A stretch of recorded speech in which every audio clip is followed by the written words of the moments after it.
Le Burkina Faso prend son avenir en main quand la nation ouest-africaine a nationalisé 2 grandes mines d'or. Le gouvernement, dirigé par le président Ibrahim Traoré, a racheté les mines de Boungou et de Wagnion. Ces mines appartenaient à des sociétés étrangères. Désormais, le Burkina Faso contrôlera ces précieuses ressources. Il s'agit d'une décision audacieuse. Cela signale un changement de pouvoir. Le Burkina Faso veut bénéficier directement de ses richesses naturelles. Pendant trop longtemps, des sociétés étrangères ont profité de ces ressources. La nationalisation est un message. Le Burkina Faso décidera de l'utilisation de son or. Le gouvernement vise à utiliser les profits pour le développement. Cela comprend l'amélioration de l'éducation, des soins de santé et des infrastructures. Le Burkina Faso a un taux de pauvreté élevé. Il est riche en or, mais en difficulté économique. En contrôlant son or, le Burkina Faso peut investir dans sa propre population. Cette décision a provoqué une onde de choc dans l'industrie minière. C'est un signe des choses à venir. Le nationalisme des ressources est en hausse. Les pays du Sud réclament plus de contrôle sur leurs richesses naturelles. Les actions du Burkina Faso ont suscité des comparaisons avec la Libye de Mouammar Kadhafi. Kadhafi a nationalisé l'industrie pétrolière libyenne dans les années 1970. Il a utilisé les revenus pour financer des programmes sociaux et des projets d'infrastructure. La politique de Kadhafi était controversée. Il a fait face à l'opposition des puissances occidentales. Cependant, ces actions ont montré que le nationalisme des ressources pouvait être un puissant outil de développement. Kadhafi a remis en question l'ordre mondial. Il a affirmé le droit de la Libye à contrôler ses propres ressources. Comme Kadhafi, le président Traoré remet en question le statu quo. Il défend la souveraineté économique du Burkina Faso. Il veut se libérer de l'emprise des entreprises étrangères et des puissances occidentales. La nationalisation des mines d'or est un puissant symbole de cette résistance. Cela montre que le Burkina Faso est prêt à prendre son destin en main. Le Burkina Faso est le 4e producteur d'or d'Afrique. Il possède de vastes réserves d'or. Le pays devrait être riche. Pourtant, il reste l'un des plus pauvres au monde. Cette contradiction est un héritage du colonialisme et du néocolonialisme. Des compagnies minières étrangères extraient l'or du Burkina Faso depuis longtemps. Elles en ont tiré d'énormes profits. Mais ces profits ne se sont pas traduits par une prospérité pour le peuple burkinabé. La majorité de la population vit dans la pauvreté. Elle n'a pas accès aux besoins fondamentaux. Ce décalage entre la richesse des ressources et le développement humain est une histoire courante en Afrique. C'est une histoire d'exploitation et d'inégalité. Le Burkina Faso est déterminé à changer ce récit. La nationalisation des mines d'or est un pas vers la reprise de contrôle. C'est un moyen de s'assurer que les bénéfices des ressources du Burkina Faso profitent au peuple. La décision du Burkina Faso s'inscrit dans une tendance plus large. Partout en Afrique, les pays affirment un contrôle accru sur leurs ressources naturelles. Ceci est motivé par une volonté d'indépendance économique et de justice sociale.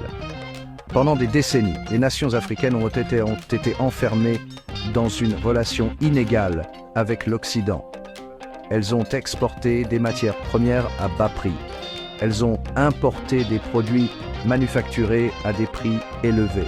Ce système a maintenu les pays africains dans la pauvreté et la dépendance. Aujourd'hui, les dirigeants africains remettent ce système en question. Ils exigent des prix justes pour leurs ressources. Ils investissent dans des industries à valeur ajoutée. Ils forment des alliances régionales pour renforcer leur pouvoir de négociation. Il ne s'agit pas seulement d'économie, il s'agit de dignité et d'autodétermination. Les pays africains reprennent la place qui leur revient dans l'ordre mondial. L'engagement du Burkina Faso envers la souveraineté sur ses ressources va au-delà de la nationalisation des mines d'or. le gouvernement, vous savez, a pris une série de mesures audacieuses pour affirmer son indépendance.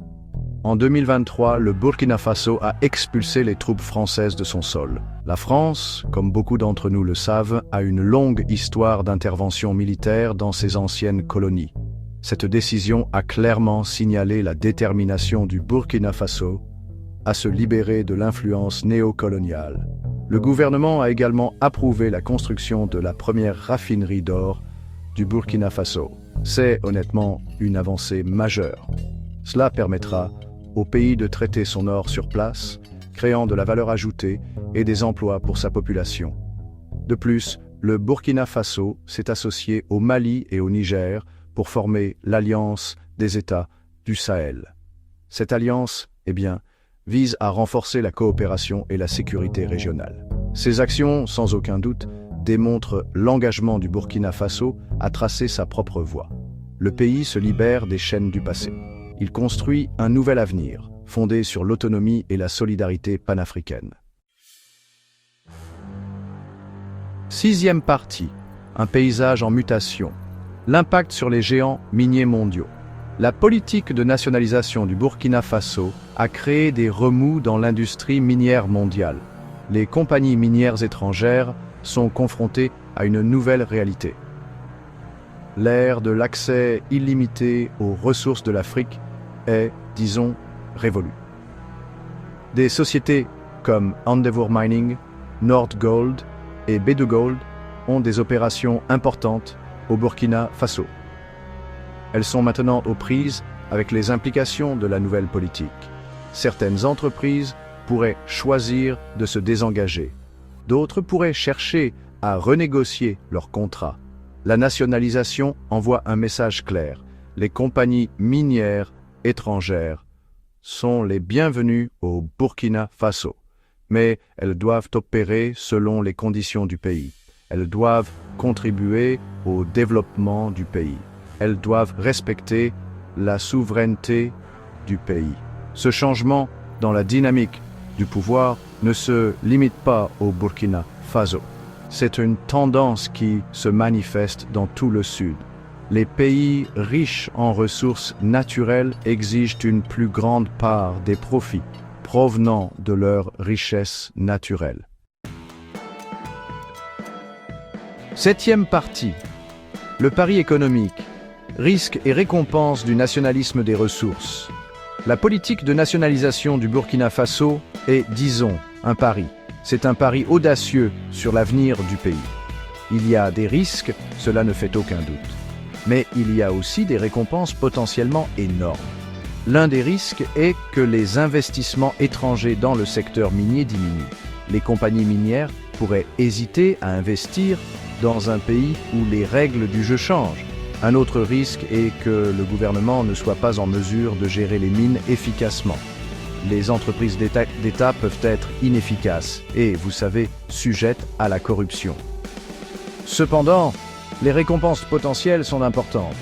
Si le Burkina Faso parvient à gérer efficacement ses mines d'or, il pourrait générer des revenus substantiels. Ces revenus pourraient être utilisés pour financer des projets de développement, améliorer les services publics et créer des emplois. Le succès ou l'échec du pari du Burkina Faso dépendra d'un certain nombre de facteurs. Il s'agit notamment de la capacité du gouvernement à gérer efficacement les mines, à attirer les investissements étrangers à des conditions favorables et à résister à la corruption. Huitième partie, l'ascension de Soleil, un nouvel acteur dans la ruée vers l'or au Burkina Faso. Alors que certains géants miniers se retirent, de nouveaux acteurs émergent dans le secteur aurifère du Burkina Faso. L'un de ces acteurs est Soleil Resources International. Cette société basée à Maurice a récemment acquis la mine d'or de Yaramoko auprès de Fortuna Silver Mines.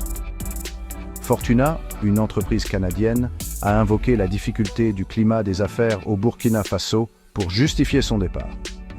Soleil, au contraire, voit une opportunité au Burkina Faso. Soleil est un acteur relativement nouveau dans l'industrie minière. Son portefeuille d'actifs au Burkina Faso est petit mais en pleine croissance. La décision de la société d'investir dans le pays, à un moment où d'autres se retirent, témoigne de sa confiance en l'avenir du Burkina Faso. Le succès ou l'échec de Soleil sera suivi de près. Cela pourrait servir de cas d'école pour d'autres entreprises qui envisagent d'investir au Burkina Faso dans le nouveau contexte politique. 9e partie, un avenir plus brillant, la vision audacieuse du Burkina Faso pour l'autosuffisance. Le Burkina Faso est à la croisée des chemins. Le pays est confronté à d'énormes défis, la pauvreté, l'insécurité, le changement climatique, mais il embrasse également une vision audacieuse pour l'avenir. En nationalisant ses mines d'or, en expulsant les troupes étrangères et en forgeant des alliances régionales, le Burkina Faso affirme son droit à l'autodétermination. Le pays envoie un message fort au monde. Il ne sera plus un pion dans le jeu mondial. Le chemin à parcourir ne sera pas facile. Il y aura des revers et des obstacles. Mais l'engagement du Burkina Faso envers la souveraineté des ressources, le panafricanisme et la justice sociale offre une lueur d'espoir. Le monde entier observe. L'expérience d'indépendance économique et politique du Burkina Faso pourrait inspirer d'autres pays du Sud. Elle pourrait ouvrir la voie à un ordre mondial plus juste et équitable.